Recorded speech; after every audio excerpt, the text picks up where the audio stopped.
Hey everyone, and welcome back to the channel. Today I want to talk about something a little different, something a bit more personal. I want to talk about failure. Yeah, that word we all try to avoid. We see curated success stories all over social media, perfect careers, perfect lives. But the reality is the path to anything worthwhile is almost always paved with failures, big and small. And today I want to share the story of one of my biggest failures and the single most important lesson it taught me. A few years ago, I poured my heart, soul, and pretty much all of my savings into a startup project. I was convinced it was the next big thing. I had a solid idea, a decent business plan, or so I thought, and an unstoppable drive. I worked 18-hour days, skipped weekends, and sacrificed time with friends and family. I was running on pure adrenaline and the belief that hard work was the only ingredient I needed for success. For a while, it felt like I was on top of the world. We got some initial traction, a few positive mentions, and I thought, this is it. We're gonna make it. But then, things started to unravel. Our user growth stalled. The market shifted in a way I hadn't anticipated. Our funding started to dry up and the pressure mounted. I tried at everything. I pivoted the strategy, reworked the product, and pushed my small team even harder. I was in denial, trying to force a square peg into a round hole simply because I had invested so much of myself into it. I believed that if I just worked harder, if I just pushed more, I could bend reality to my will. The end came slowly, then all at once.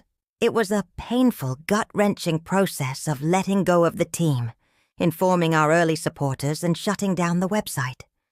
It felt like a public execution of my dream. I was devastated. It wasn't just the financial loss, it was the crushing weight of personal failure. I felt like a fraud. All that confidence, all that hard work. For what? To end up right back where I started, only with less money and a whole lot of shame. For months afterward, I was in a funk. I avoided talking about it. I replayed every mistake in my head, a constant loop of what-ifs and should-haves. What if I had listened to that one piece of feedback? What if I had managed the finances better? I blamed myself for everything, believing my failure was a direct reflection of my worth as a person. I thought I wasn't smart enough, not charismatic enough, not good enough. The turning point didn't come in a single aha moment. It was a gradual process of reflection and, frankly, of being forced to move on. I started talking to other entrepreneurs, mentors, and friends who had been through similar experiences, and a common theme started to emerge from their stories. A piece of wisdom that I had completely ignored in my own journey. And this is the most important lesson I learned. Failure is not an identity. It is an event. Let me say that again because it's so crucial. Failure is not who you are. It is something that happened to you. My mistake was tying my entire self-worth to the success of that one project. When the project failed, I believed that I had failed as a human being. But that's just not true. Think about it.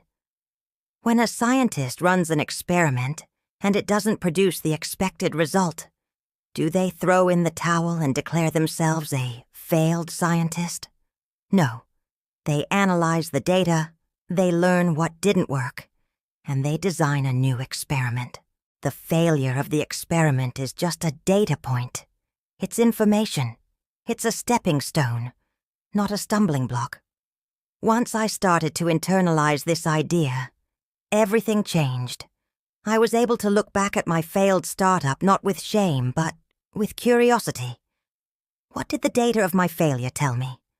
Well, it told me a lot. It told me I needed to be more adaptable and less stubborn. It showed me the importance of market validation before going all in. It taught me that burnout is real and that sacrificing your well-being isn't a badge of honor. It's a liability.